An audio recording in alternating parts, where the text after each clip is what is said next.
You are listening to This is Oklahoma, hosted by Mike Hearn, telling stories of Oklahomans and those that have made it their home.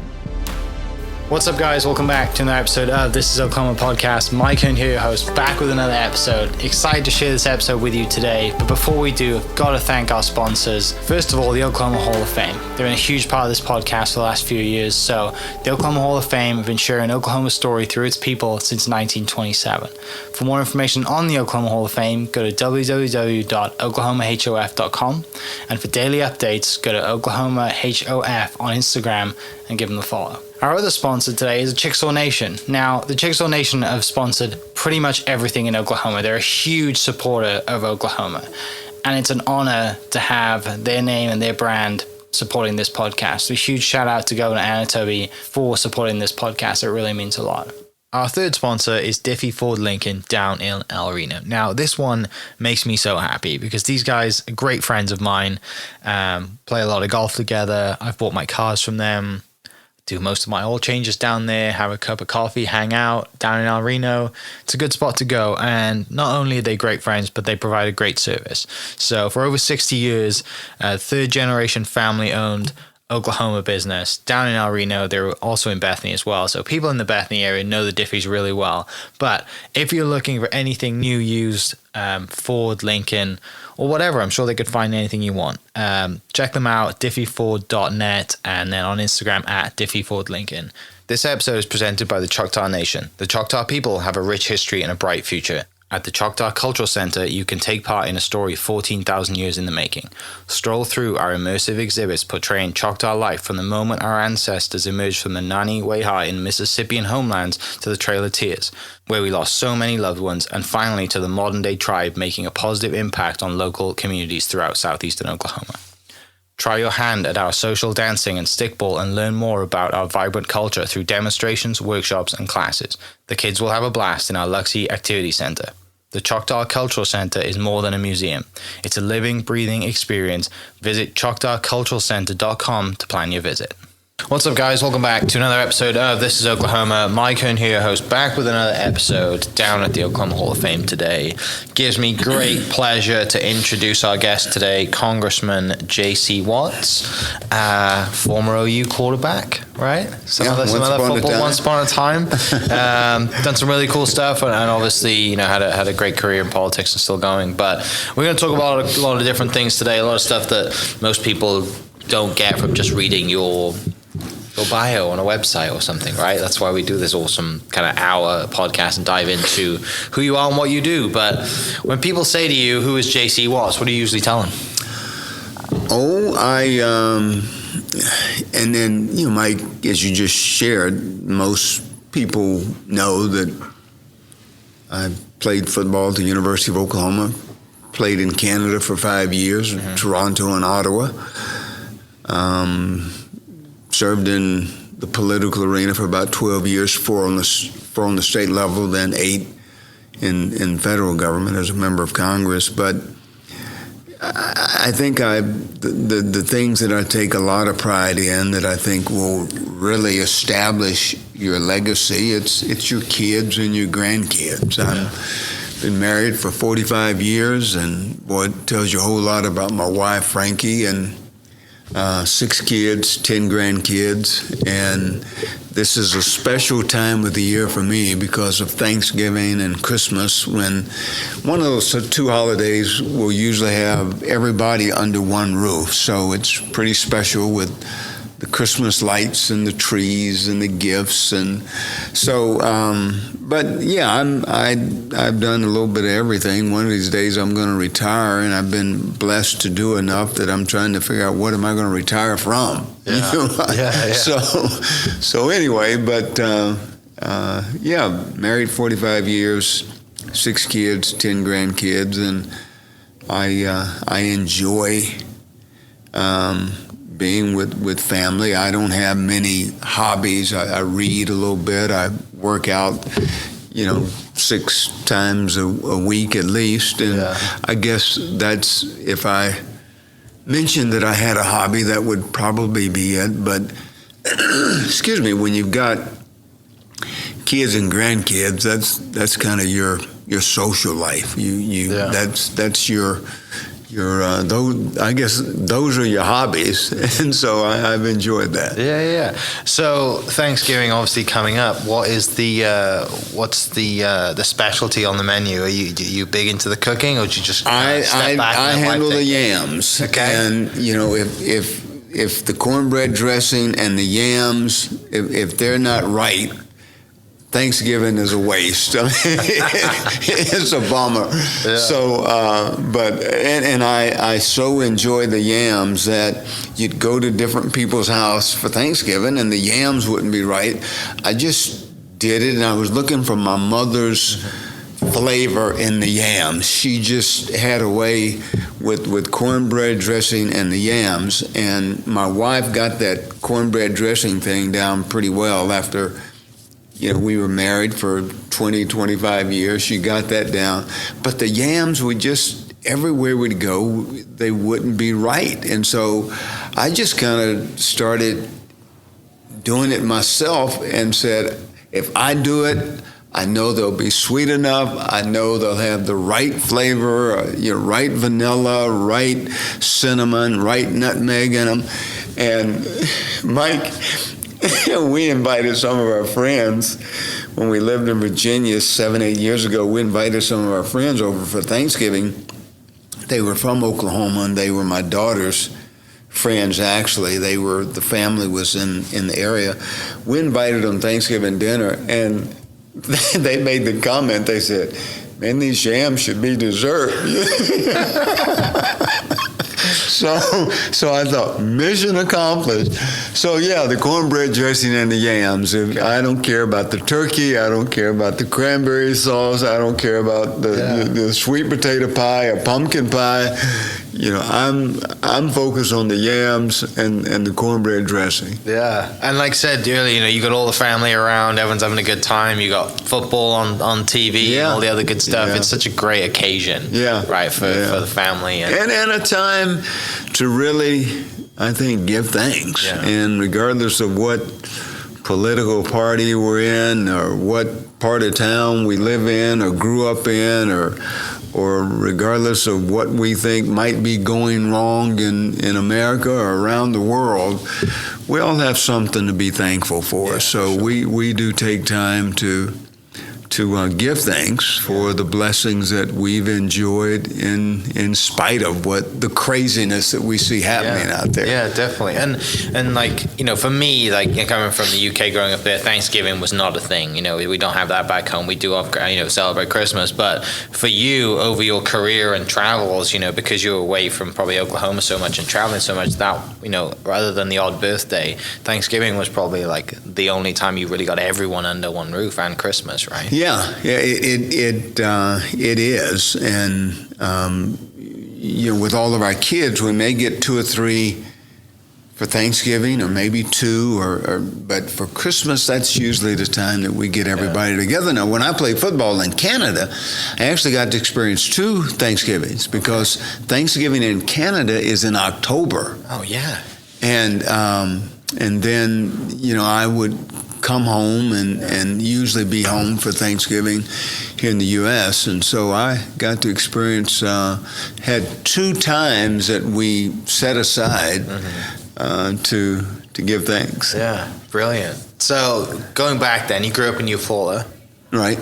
What was that like growing up in Eufaula and born, was it late 50s? 1957, yeah. Mike, it was typical rural Oklahoma, rural America upbringing. It was kind of an interesting time that I look back on it. I've talked about it in books that I've written and articles that I've written and things that I've shared about my life over the years. I remember the time growing up. I'm old enough to remember some of the last elements of Jim Crow. Having to sit in the balcony of the movie theater, couldn't sit down below with my white friends that I played summer league baseball and played basketball and football with. Couldn't swim in the public swimming pool till I was probably in the 4th grade. And but in spite of that, there was a thing that I've talked about, what I've learned from the stoplight, and that in rural Oklahoma, rural America for the most part, the railroad tracks separated the black community from the white community. But in spite of the elements of Jim Crow that I experienced, and talking to my parents and my grandmother about some of the things that they went through, reading about the history of America and even the history of Oklahoma, there was still one thing that I think kept a little bit of civility, and it was the stoplight.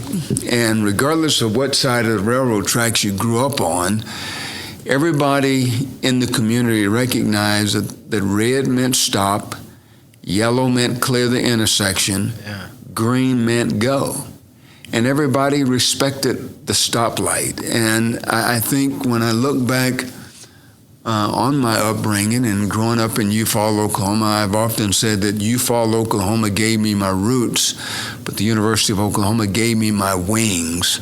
And my roots were established with respecting the stoplight, understanding sacrifice, commitment, a work ethic, faith. We didn't. I mean, I think sports probably gave me a little better appreciation, or I think a little better foundation to get through the elements of Jim Crow, because in sports, usually it's big team, little me, everybody for the team, all in for the team. And you don't get in a huddle and you look at people's skin color, you look at what part of town they grew up in, you look at the sacrifice they make to win, for the team to do well. And so I think all of that probably gave me a little better perspective on the race issues, or the balcony, having to sit in the balcony of the movie theater.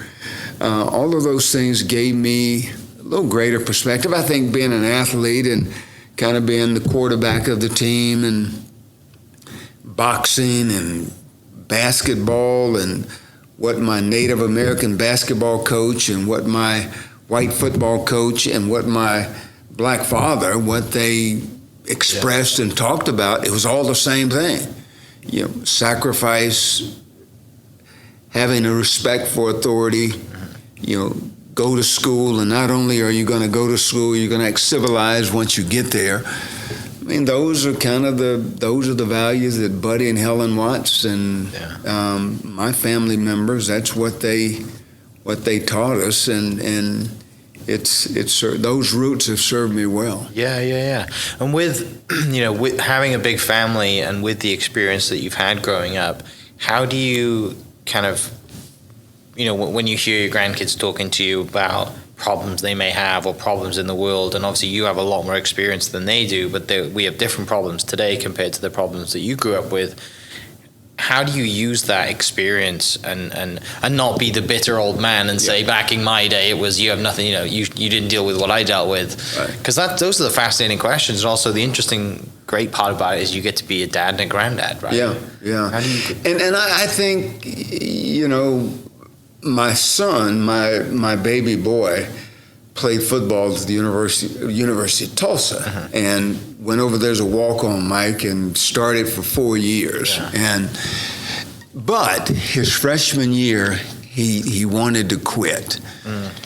And now Dad's wisdom really comes into play. And I remember telling him, Trey, my freshman year, I quit twice. I said, I just thought this wasn't for me. I don't like it. I'm not getting to play. Just totally ignoring that these coaches, every freshman that comes in think they should be playing.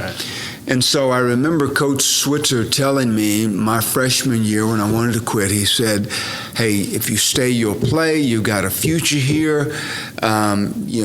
Understanding how to practice and paying the price, you're at a different level now. So he kind of talked me through that. Well, fast forward to my son's career, his freshman year, I guess, was around 1998, 99, somewhere along in there. But, man, he's just feeling as low as grass. He's just wanting to give up, turn his back on it. And I gave him the same advice that Coach Switzer had given me. Hey, if you stay, you'll play. You've got a future there. The freshman year is tough. You're away from all your friends, all your comfort, your comfortable surroundings. You're away from your parents, your high school buddies that you hung out with.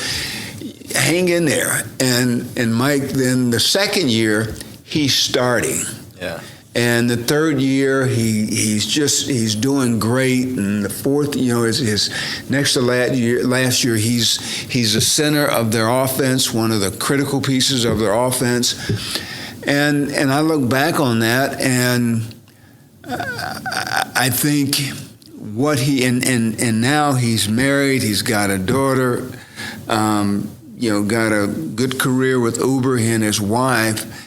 And I suspect he's looked back on that freshman year, and what I take from that is that he experienced the fact that hard work does pay off, that sacrifice does matter.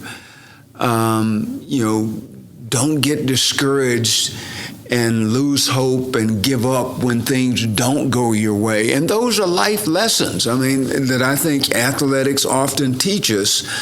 I'm doing I've got a life group at our church that I'm starting next month called It's a Football Life, and just kind of talking about the parallels of football and scripture and football and life and how they all work together and they intersect on so many fronts. But I think I talk to them, you can talk to the kids about sacrifice and commitment. Don't quit, don't give up. It's going to work out if you'll stay the course. He actually saw it unfold and saw that those old fundamental values, they still work. Yeah. They still have magic. Right. If you'll be composed enough and mature enough to allow them to work. Yeah, and have that belief that they will work. That's right. That's the hard battle too, right? It's like I'm not playing. I think I'm working hard enough, and I'm not getting my chance. And you kind of feel slighted, cheated, whatever. It's something that's and then because of that pressure, all the outside factors start pulling at you, right? Maybe the coach just doesn't like me, and all that stuff. And sometimes even in life, outside of athletics, but life in general, life period, you can be doing all the right things and the wrong thing happens.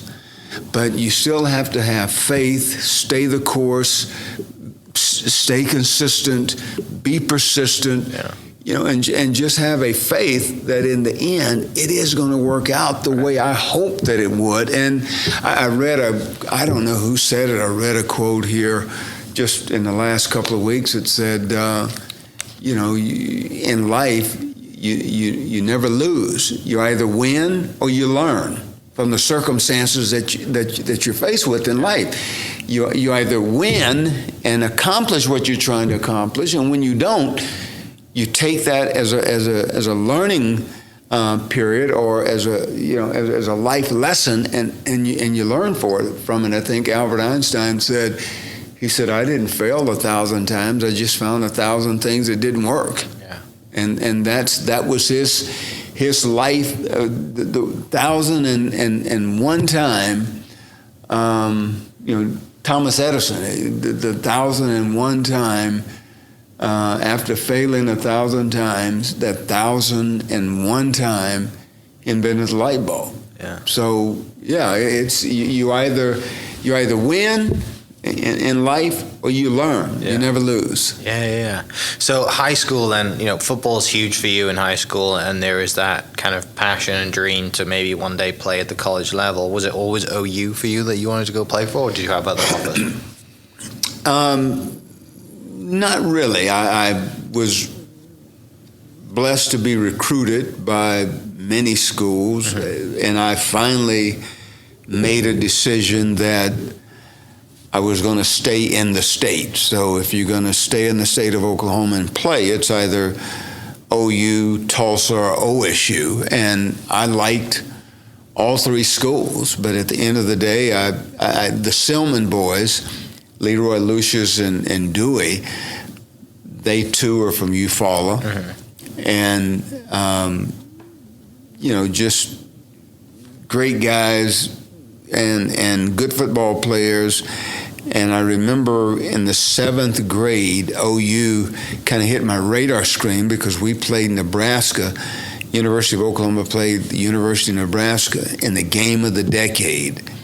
And both teams were undefeated, played in Norman.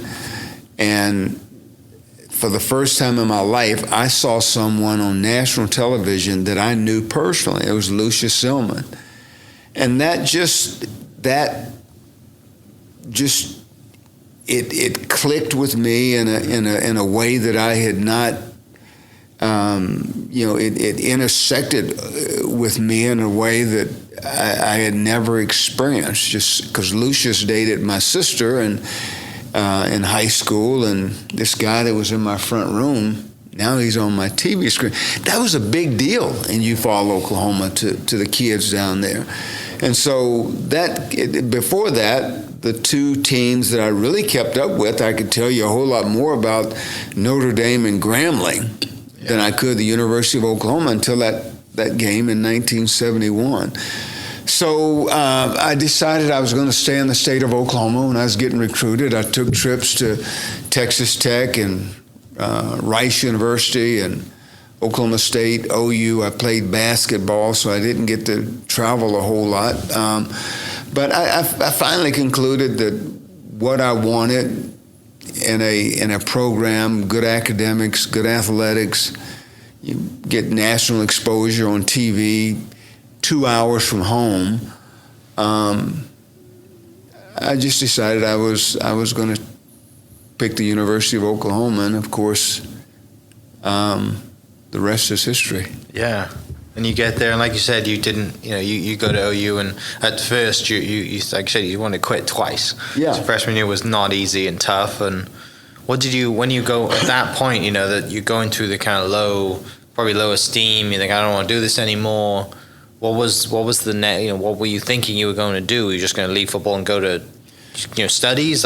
No, I was looking for another school. You were just going to go out. Okay. Go to another school because, you think the grass is going to be greener on the other side of the fence. Mm-hmm. But if you leave OU and go to OSU, or you go to UCLA, or you go wherever you think you want to go, Texas Tech, you're going to deal with the same problems, the same issues. And I think, my freshman year, after I had that visit with Coach Switzer, two things happened. I thought, my education, maybe I should, give a little more thought to that. I was a good student, but football was my focus, and so I said, hey, education, take advantage of it. It just registered with me, and secondly, I think I grew up. I started to mature a little bit, and before the second time I quit and went home to Eufaula, my father, who spent 2 days in the 7th grade, he always talked about getting an education. Now, to most people of that generation in my neighborhood, when they said get an education, they meant finish high school. They didn't necessarily mean go to college. And Daddy spent 2 days in the 7th grade. That was the extent of his education. And the second time I quit, I guess he could see this was becoming a habit, things not going my way, and I kind of turned my back on it and quit. And he said something to me that, again, I was ripe for what Coach Switzer said to me, but I was also ripe for what Daddy, the seed he had planted before I had the conversation with Coach Switzer. Daddy said to me, he said, Junior, you're in an age that you're going to have to make these decisions on your own. He said, I'm not going to try to influence you one way or the other. He said, but I want you to realize if what you're doing was easy, everybody would be doing it. And Michael, again, I guess I was just ripe to hear that. And so he really planted a seed. I went back, talked to Coach Switzer. Coach Switzer saying what he said. And for some reason, I didn't think Barry Switzer was just trying to coax me into staying, right, and not leaving. He said, we're going to redshirt you. I played 12 downs, total of 12 downs in 12 games all season long my freshman year. He said, next year we're going to redshirt you, which means you're not going to even play 12 downs. You're not going to play one down next year. He said, you'll come off redshirt as backup, you'll start for 2 years, and that's the way it happened. And again, for some reason, I was ripe to hear that. I didn't think he was saying it just to, butter me up, trying to get me to stay so he'd have somebody that could run the scout team.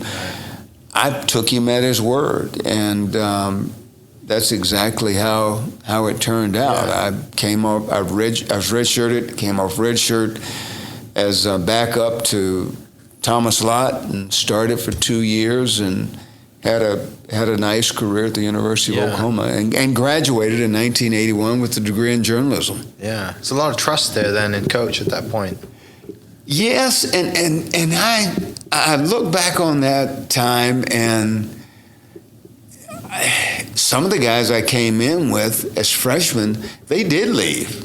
They didn't stay. Yeah. And I remember a good buddy of mine, Darrell Ray, I'd gotten him up and to help me pack, and I drove off at about 2 o'clock in the morning, heading home to Oklahoma, thinking I'm going to find me a new university home. And I remember Darrell Ray, because I had awakened him, and he said, "Watts, you woke me up this morning to help you pack." He said, "You better not come back." He said, "You better stay gone, because I've gotten up to help you pack." But coaches have it so, and it's not just then, it's even today. I mean, with the portal and people transferring in and out, but all freshmen think they should be playing. It doesn't matter that Michael is quarterback, I'm a quarterback. Michael's been starting for 3 years. I think, because of my high school credentials, All-State, All-American, Player of the Year, I should come in and be playing right away. And it just, now today, because of the rules, you're kind of forced. Freshmen are forced into action a little sooner than I think maybe coaches would like. But in my day, it was for a freshman to play. I mean, you had 2 quarterbacks ahead of me that had a whole lot more experience than me, but by golly, I thought I should play. Most freshmen think like that. Yeah. And, coaches have the difficulty of saying, hey, look, be patient. If you stay, you'll play. You've got a future here. And today's coach is a lot more significant in that area than it was during my day. Yeah. You didn't have the portal in 1976 or in the 70s and the 80s or the 90s. You couldn't put your name in the portal and, Coach Johnson from XYZ University calls and says, hey, we've got a spot for you here. You're dealing with a different athlete today than you did when we came along. And Michael, I guarantee you, when I was quarterbacking in Oklahoma, the most gifted quarterback, in my opinion, on the squad was the third teamer, a guy named Rod Pegues, who was just extremely talented and never got to play quarterback at the University of Oklahoma. However, he played for the New Jersey Generals of the old USFL Football League, and he was backup to Herschel Walker as a tailback. So that tells you how talented Rod was, but he never saw the field at the University of Oklahoma. And there were a lot of guys like that, I mean, today they could transfer out and go play somewhere. Somebody would make a spot for them. Yeah.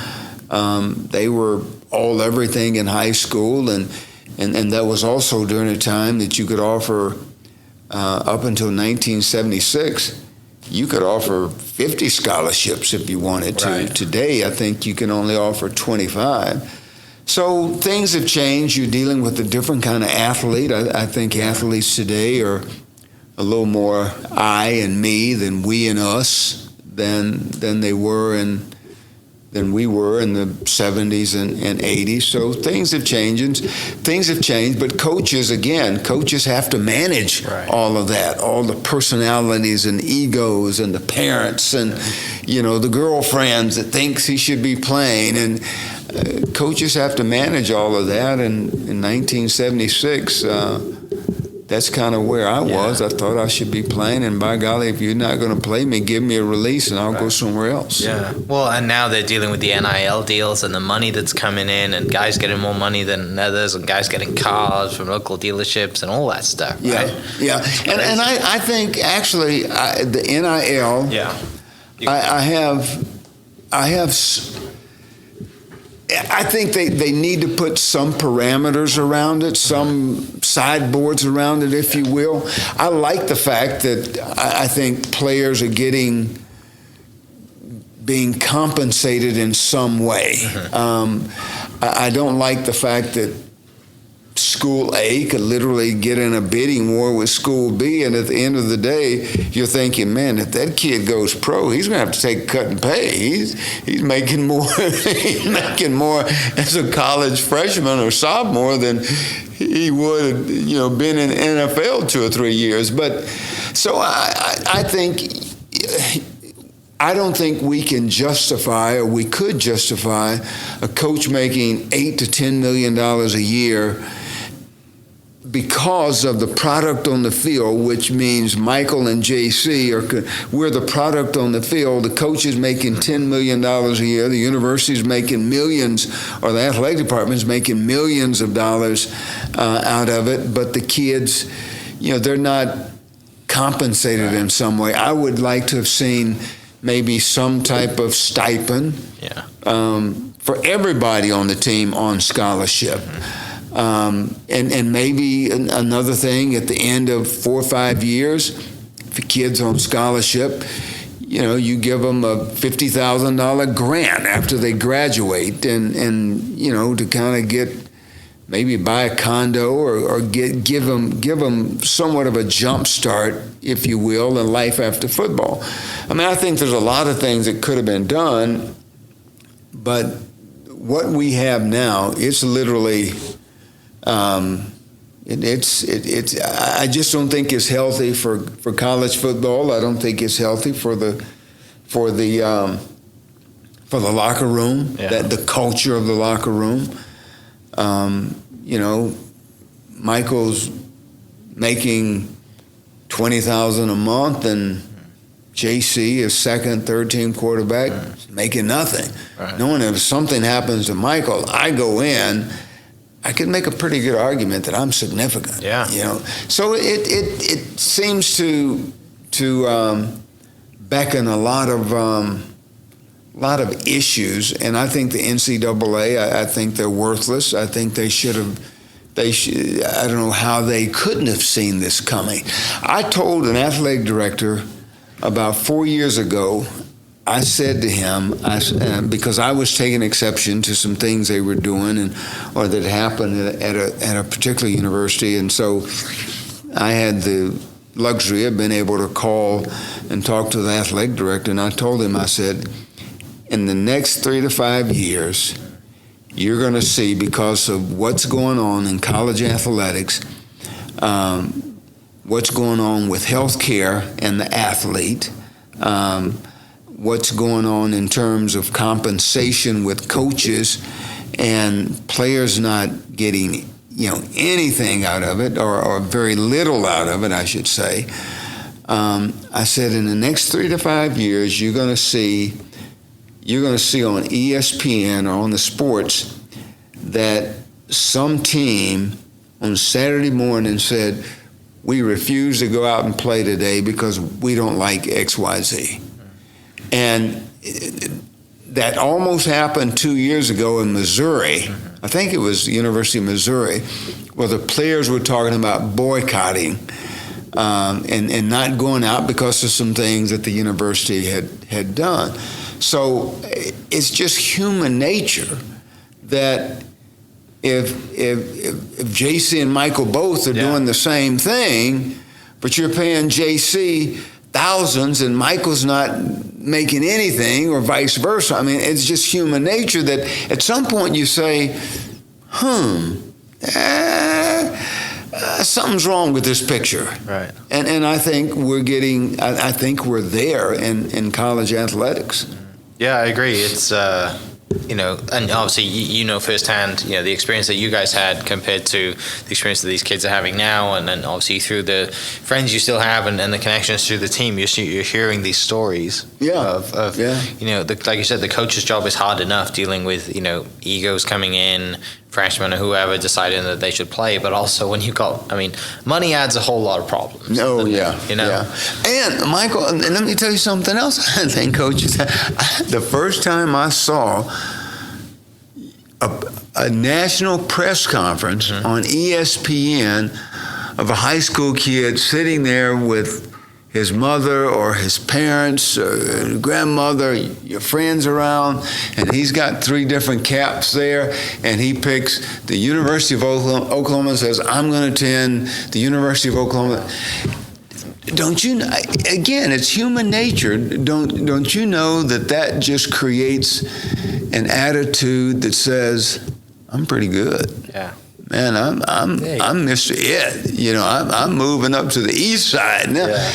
I don't think, I know that's where we are. That's the reality of what we're living with today. But I still believe it's had an adverse impact on the sports, and I think what college coaches, what they have to manage. Right.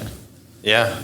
So, you led the team to consecutive Orange Bowl victories. What's it like being under Coach Switzer in that, in his prime, in your prime? I'm sure there's stories you can't tell, but for the ones that you can tell, I would love to hear some. Well, I heard a discussion on sports radio here. It's been in the last 2 or 3 weeks, and I'm getting about as tired of sports commentary as I am political commentary, because it's just a bunch of opinions. Yeah. But the question was asked, in today's world of college football, who do you think would be the best recruiter out of Barry Switzer and Nick Saban? And of course the host said that he thought Nick Saban would be. And I think that's the same that's no different than saying, who's the greatest, who's the GOAT in the NBA, the greatest of all time in the National Basketball Association. And I came up during the time of Wilt Chamberlain and Bill Russell and John Havlicek and Gail Goodrich and Jerry West and Kareem Abdul-Jabbar. Those guys. And my thing is this, and I told my son, my youngest son, we've had this discussion, our kids, and they were saying who they thought the greatest of all time was. And I said, I tell you what, you start in the 60s and come through today, and you pick 20 players, the top 20 players. I'll let you have the first 10 picks. I'll take the next 10, and I guarantee you I'll win my share. Jerry West could have played in any generation. Kobe Bryant could have played in the 60s. He could, as well as he did in the 2000s. Michael Jordan, Larry Bird, Magic Johnson. Yeah, I think it's fun to have those discussions, but Bill Russell could have played in any generation. Shaquille O'Neal the same way. Michael Jordan. But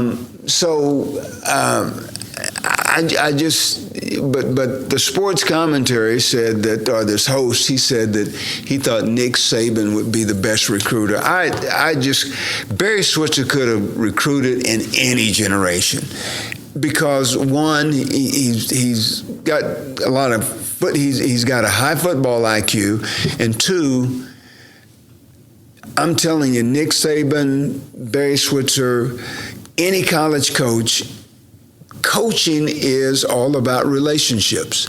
And Barry Switzer, my wife, most women, they just have a sixth sense about people. And my wife will say to me, she said to me occasionally, something about him I didn't like, something about her I didn't like. But I'm telling you, she loves Barry Switzer. Coach Switzer just has social skills, people skills that is very rare in any generation. So could he recruit today? Yeah, he could recruit today. As a matter of fact, I think probably the thing that got him in trouble was that he was, I think Coach Switzer just sometimes had a difficult time being a dictator. And I think sometimes you've got to be a dictator and say, hey, look, the buck stops at me. This kid is gone. I've gone to the end of the road with him or with her, et cetera, et cetera. I think Coach Switzer had a difficult time doing that because I think if you've ever read The Bootlegger's Boy, you'll get a great understanding of Barry Switzer. But I think he had a difficult time with folks, and he, would give a second, third, sometimes a fourth chance, and a couple of times it came back to haunt him. And then people, they'll focus on the young man that he gave a third or fourth chance to that it didn't work out, and they don't focus on the guy that he gave a second or third chance that it did work out. The people were just human nature. We like to focus on the least common denominator or the least of these that didn't work out. But and I don't know, maybe it's an Arkansas thing because Bill Clinton was the same way. I've told my Longhorn friends who they don't want to like Barry Switzer, and I've said to them, I said, look, you spend 15 minutes with Barry Switzer, you'll love the guy. I promise you'll like him. So, they don't want to spend time with him because they don't want to like him. But right. Bill Clinton was the same way. I've said to my Republican friends, if you don't want to like Bill Clinton, don't spend 20 minutes with him, 15 minutes with him, because Bill Clinton just had a special sauce. He and Barry Switzer both. They just have a special sauce when it comes to people skills. And so I'm hard pressed to believe that Nick Saban could out-recruit Barry Switzer in the 70s or in 2022. That's a tough sell on me. Yeah, definitely. I mean, you just mentioned Bill, which we'll dive into the politics in a second, but you also played alongside Billy Sims, right? I did. I did. We could talk hours on football, but I just wanted to point that out. That's obviously you've had a pretty great time at OU around some football legends, and like I said, because being the quarterback is you're the leader of the team, and it's a great position to be in. Yeah, and Billy was I had the best seat in the house, and my backfield had Billy Sims, who was the number one draft choice for the Detroit Lions, and Bill Parcells said this, when he was evaluating talent, he said he would give players, he would score players from 1 to 5, with 5 being the highest score that he would give. And he said in all of his analysis of players, he said there's 2 players I've given a 5 to, and he said one of them was Lawrence Taylor, and we know the kind of career Lawrence Taylor had, and he said Billy Sims. And if I had Billy Sims, who was first round draft choice by Detroit, career was cut short because of a knee injury, and NFL fans got cheated because Billy's career was cut short. David Overstreet, who was the number one draft choice for the Miami Dolphins, and Stanley Wilson, who started for the Cincinnati Bengals. So, Mike, if I didn't screw up the snap, we were going to win. Yeah. You know, my job was just don't screw up the snap. You know, it was kind of like you in the movie Secretariat. The trainer was, you know, Ronnie's got his jockey had a, 25 horse length lead. And, the trainer saying, Ronnie, don't fall off. That's the only way they could lose if he fell off the horse. Well, the only way we would lose if I screwed up the snap. Because if I got it to either one of those three guys, we were going to be okay. Plus, with that offensive line that we had. So, playing with Billy was... The guy was extremely on ball and and you would think that Heisman Trophy winner coming back for his senior year, he'd have a head as big as Texas, but very humble and just was about us and we, not I or me. And Billy was a consummate team player. Right. So, and I got to experience playing with those kind of guys. Yeah. So then you naturally would, have your eyes on pro football and think, I can do this. Well, what is it, when you're in your senior year and people are thinking, are they coming to you and asking you, are you going to go pro? Like, what is obviously I'm sure it's totally different now compared to what it was then, but what was that process like? My professional chances was a little different than most quarterbacks coming out of, brand name schools like OU or USC or Florida State. Two things in 1981 that I had to deal with. One, I was a wishbone quarterback, I threw the ball 81 times my entire senior year. That's through 12 games. My first start in Canada, Mike, I threw it 51 times. So I was a wishbone quarterback. We didn't throw the ball a lot in college, but I felt like I could throw the ball.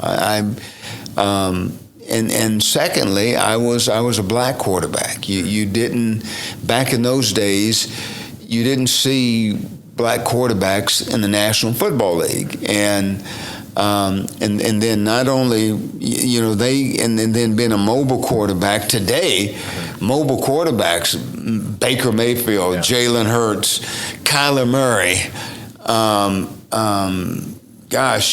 Russell Wilson. Yeah. So today, I fit the mold a lot better. Yeah. Than when teams, NFL teams, started to think about athleticism at quarterback. JC Watts probably would have popped up in that conversation, but back then it was they wanted you to be 6'3", 6'4", drop straight back, read the whole field, and you throw the ball downfield 18 yards. They didn't want you running the ball downfield 18 yards. And today, even the mobile quarterback, they like the mobility and the athleticism, but they want you to use your mobility to buy time, not to run the ball, because defenses will eventually catch up with a running quarterback. It's difficult to catch up with a mobile quarterback where you're buying time and looking to throw it downfield, and you're running as a last resort to kind of get your team out of trouble.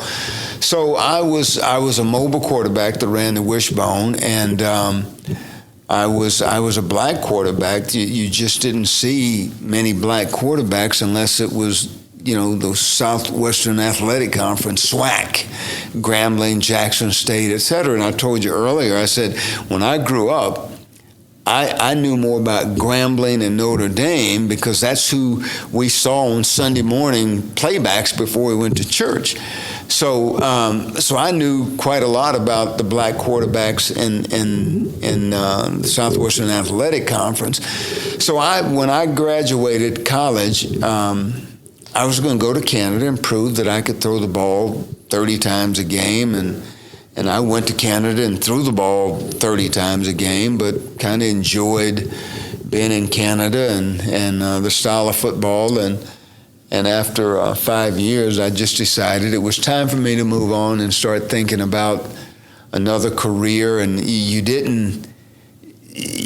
Canada, you were not going to make, the money was nowhere near what you'd make in the National Football League.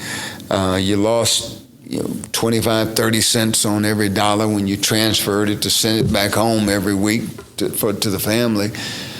But I enjoyed Canada. Ottawa, I loved Ottawa. I loved Toronto. I loved the people. I had a good career, but after the 1986 season, I just knew that it was time for me to move on and go do something else. Yeah, and you did journalism in college, right?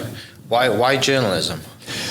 Well, it was a great prerequisite for law school. Okay. And I was going to go majored in journalism with intentions of going to law school, but when I graduated college, my wife and I, we had 2 kids and then a third kid and a fourth kid. We got that thing turned on, we couldn't turn it off. So I couldn't, and I studied for the LSAT and to go to law school, but just life's pressures and life's economic the economic needs, the capital needs that we have, I just didn't think it was feasible for me to be trying to take time off and go to law school. Yeah. But journalism was a great prerequisite for law school. Yeah. So you have that moment, like I said, at the '86 season, you decide, done, going back to Oklahoma. Well, what's the plan from there then? I didn't know. Yeah. I literally just took a step of faith and had no idea what I was going to do. And 30 days later, I was in youth ministry and spent 8 years in youth ministry. And a guy, and I do believe this was a God thing, because I had no idea what I was going to do. I was just stepping out in faith. I just felt like it was time for me to move on and do something else. And I was afraid of actually getting out and being somebody's 30-year-old trainee, a 32-year-old trainee. And I had a nice scholarship, a nice contract offer on the table from Toronto football team. And I remember telling the general manager, I said, I just feel like God's allowed me to play my last football game, and I'm going to go and see what else is out there. And he understood. And so I came home around the 1st of December that year in 1986, and I had lunch with a pastor that I had known. I had met him before. I really didn't know him. And so he called me and asked me to consider being their youth director. And I thought, oh my God, give me the singles, give me the seniors, but the youth, I'm not so sure. And so we thought about it, gave it a lot of thought, and decided that we'd do it. And I started an 8-year love affair with the kids in the Midwest City, Dale City area, and did that for 8 years until I got into politics. And also during that time in 1987 or 88, little known fact, because I've not publicized this much, but Grant Taft, who was a head coach at Baylor University at the time, offered me the quarterback coaching job. Yeah. And I guess it was 1988. He offered me the quarterback coaching job, and I told him, I said, Coach, and we thought about it for 3 years. Would have made $65,000, which was good money at that time. I asked him about recruiting, because I'd heard all these recruiting tales and Coach Switzer and coaches talking about recruiting, and remembered how coaches recruited me, and you're traveling a lot. And I said, Coach, how about recruiting? Where do you all recruit? And I just was thinking, man, I'll be all over the country. And he said, 90% of our kids are in the state of Texas. Now, as big as Texas is, that you probably feel like, if you go from Houston to El Paso, Washington, D.C. is probably closer to Houston than El Paso is. So, but we thought about it and gave it some serious consideration. But at the end of the day, I told Coach Staff, I said, Coach, I said, I just feel like God has plans for me here in the state of Oklahoma, that I'm not supposed to do this. Well, a year later, I was in politics. Yeah. And folks of Oklahoma allowed me to serve in state government for 4 years. And then I was fortunate that they allowed me to serve the state in the U.S. House of Representatives for 8 years, and I said I was going to serve for 6. I served for 8, and after 8, again, I was at a place in my life that I didn't want to do that for the rest of my life, and I said, hey, I'm going to go do other things, and that's what I've done. Yeah. All right, everybody, that is the end of part 1 for our interview with JC Watts. Coming up soon, this week will be part 2. We're going to dive into all of his writing, getting into public service, and a bunch of other cool stuff. He has founded a TV station. He also was a preacher, and recently also on the board of Paycom. So that's coming in part 2. Thanks so much for listening. We'll catch you next episode. Cheers. Hope you guys enjoyed that great episode. Thank you so much for listening. As always, huge shout out to our sponsors, the Oklahoma Hall of Fame, sharing Oklahoma story through its people since 1927. For more information on the Oklahoma Hall of Fame, go to www.oklahomahof.com and follow them on Instagram for daily updates at OklahomaHOF. Our other sponsor, the Chickasaw Nation, amazing sponsor. They do amazing things for the state, and they're always sponsoring something in Oklahoma. They're a huge supporter of Oklahoma, and without their support, we wouldn't be able to do what we do. And our third sponsor is Diffie Ford Lincoln down in El Reno. Now, this one makes me so happy because these guys are great friends of mine, play a lot of golf together. I've bought my cars from them, do most of my oil changes down there, have a cup of coffee, hang out down in El Reno. It's a good spot to go. And not only are they great friends, but they provide a great service. So for over 60 years, third generation family owned Oklahoma business down in El Reno. They're also in Bethany as well. So people in the Bethany area know the Diffies really well. But if you're looking for anything new, used, Ford, Lincoln, or whatever, I'm sure they could find anything you want. Check them out, diffieford.net, and then on Instagram at diffiefordlincoln. This episode is presented by the Choctaw Nation. The Choctaw people have a rich history and a bright future. At the Choctaw Cultural Center, you can take part in a story 14,000 years in the making. Stroll through our immersive exhibits portraying Choctaw life from the moment our ancestors emerged from the Nani Weha in Mississippian homelands to the Trail of Tears, where we lost so many loved ones, and finally to the modern-day tribe making a positive impact on local communities throughout southeastern Oklahoma. Try your hand at our social dancing and stickball and learn more about our vibrant culture through demonstrations, workshops, and classes. The kids will have a blast in our Luxie Activity Center. The Choctaw Cultural Center is more than a museum. It's a living, breathing experience. Visit choctawculturalcenter.com to plan your visit. Thank you for listening. We are inspired by those around us and hope that you are too. Make sure you subscribe to this podcast on your favorite podcast platform and leave us a review so we can keep telling your stories. For more great Oklahoma content, follow This Is Oklahoma on Facebook and Instagram.